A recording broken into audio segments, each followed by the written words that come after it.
What you are about to hear will blow your mind and give you six-pack abs without even exercising. Pull up a bar stool and relax. Hey, who wants to have some fun? You've made it to Happy Hour with John Gaskins. Oh, no. Not again. Get ready for entertaining local and regional sports talk that will change your life. Or not. And by the way, when you're telling these little stories, here's a good idea. Have a point.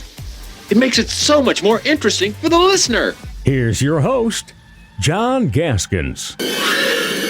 Here's Johnny. Hello! Ah! I'm back, baby! I'm back!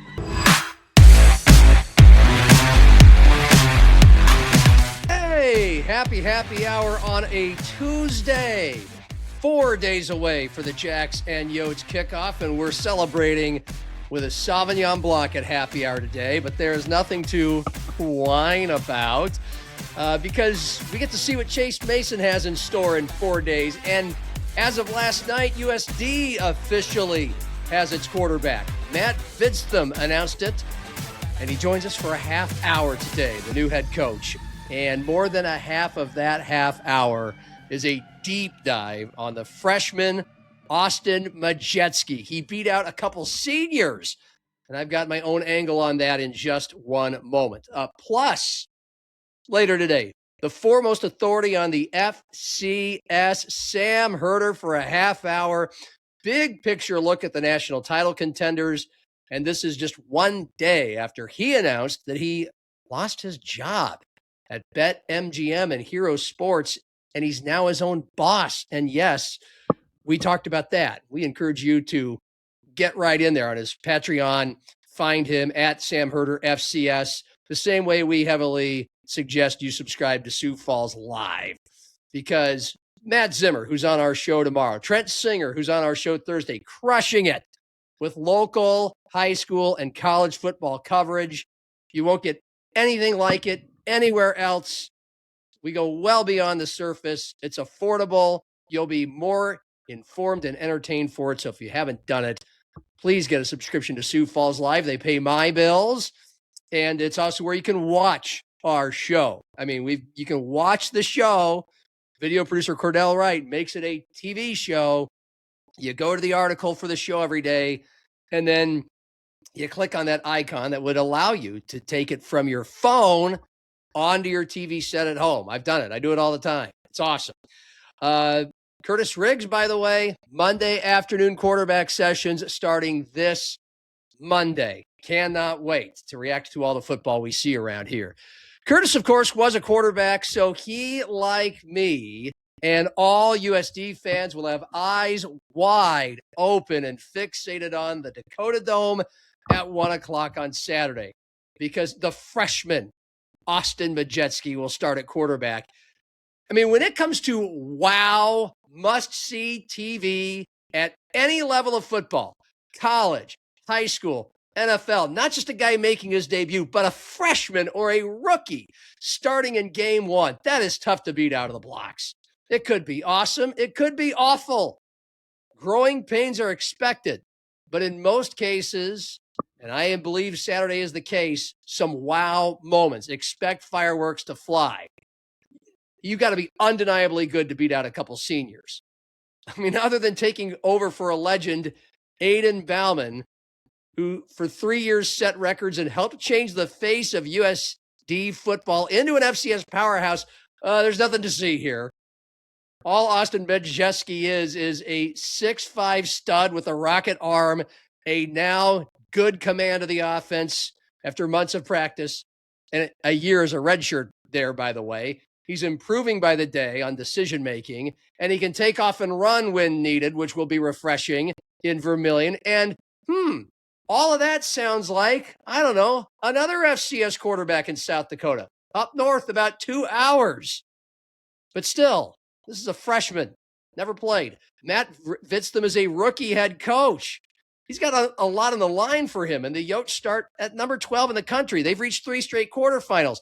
Aiden Bauman was pretty much the only constant or the main constant of very few constants through those 3 seasons. And in the portal world, ships can sink fast if you lose your head coach and quarterback.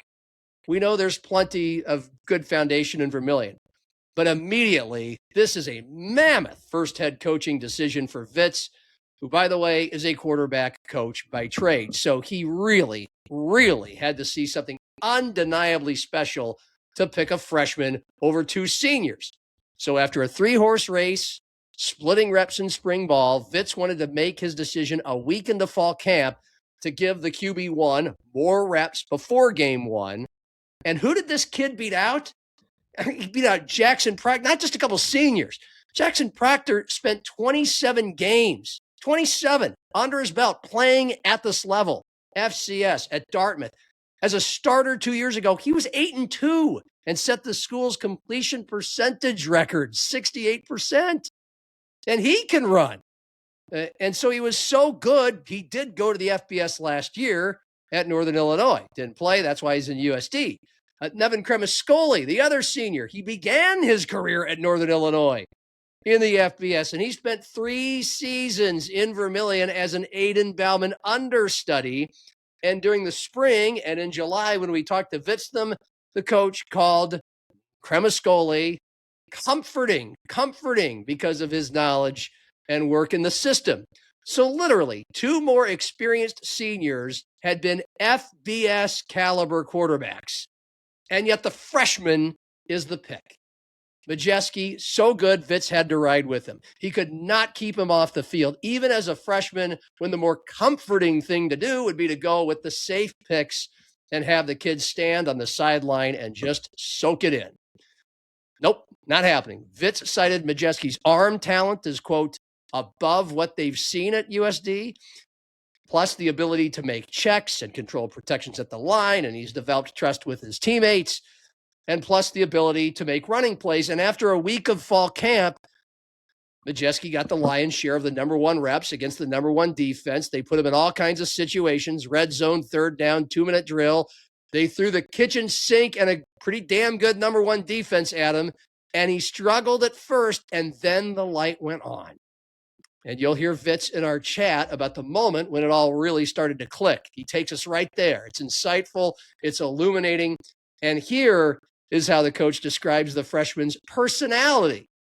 And what about that personality gives the coach the confidence USD can win right away with him? He is right here all the time, right? Like, he could throw a pick and he's going to come off the sideline and be like, that wasn't a very good throw. And he's going to throw a touchdown and he's going to say, that was a pretty nice throw, right? There's not a lot of ups and downs with Austin, which I really, really like. Yeah. There's times it's like, hey, man, like, we need a little bit more juice out of you. But I think the consistency of who he is as a person and who he is out there is very calming to our offense. It's very calming to the guys in the huddle. He's never going to feel rattled. He's never going to feel out of sorts, which is really good. But he's also going to be the guy when we score, he's just going to kind of trot off to the sideline and get on the iPad and get ready for the next series. So there's Matt Vitztham, who said Austin sometimes doesn't appear to know how big of a deal all of this is. That's good. And that he is so laid back, it might take teammates some time to get used to that. But they have gravitated toward him. It is all systems go. In pre-portal times, sometimes a freshman would win this sort of battle because the coach saw him as the future of the team. Maybe not the most ready quarterback in the present, but throw him to the fire anyway. He might set himself on fire with freshman mistakes, but damn, he'll be so much better with that experience next year and the next year and the next year when he's a senior. And whoa, look out then. Aiden Bauman took over late in his redshirt freshman season, and he sure got better. Those 3+ years at USD, all he did was change the program. That certainly could be what happens with Modrzewski at USD, but it is not why Vitztham chose him. Just so he'll be better next year and the next year and the next. And how do I know this? Because I asked Vitz after the interview if that was the case. Asked him today, and Vitz's answer, quote, didn't play into the decision at all. I felt like Austin gives us our best chance to win right now, unquote. And that has to be the case in the portal era, because perhaps you've seen this movie here in South Dakota in FCS football and mid-major basketball. If Modrzewski tears it up his freshman season or sophomore season, that may be all USD will get out of him before an FBS or even a Power 4 school swoops in with a pile of cash to whisk him away. Didn't happen with Aiden Bauman, but that's because Bauman, although steady and effective and an elite leader and decision maker and won a bunch of games, he wasn't a wow talent. And it didn't happen with Bo Brungard at Youngstown after winning the Walter Payton Award last year, the FCS Heisman, probably because Brungard is only 6 feet tall. And it didn't happen with Chase Mason at SDSU. He turned down 7-figure Power 4 offers because he wants to win a national title at SDSU, but the offers came. And if Modrzewski crushes it, offers will come. And guess what? He's even taller than Chase Mason. I don't know how freakishly athletic he is. Probably not as much. But if he crushes it, they'll come after him, and he will be less likely to stick around because unlike Chase Mason, Austin Modrzewski is not a native South Dakotan, not nearly as attached to his school. So anyway, you can no longer plan for the development of a quarterback for years to come in advance when you're living in the portal era, and Matt Vitztham knows and agrees with that. You have to make this decision based on who gets you the W's now. College football isn't the NFL, which Jerry Glanville famously once said stands not for long. Coaches have less security. Everybody has less job security. But college football is getting closer to that, as we know. And I hate to get way ahead of things before the kid even takes one snap, but I know none of you, especially you USD fans, can contain yourself wondering just how good this might look with the freshman at the controls. So away we go. Buckle up and get ready. It might be a bumpy ride. I think it's going to be a fun ride. And for plenty more on what to expect, again, incredible insight into Modrzewski, but also what else is in store at USD on Saturday. Here's our chat with the coach, Sam Herder, later.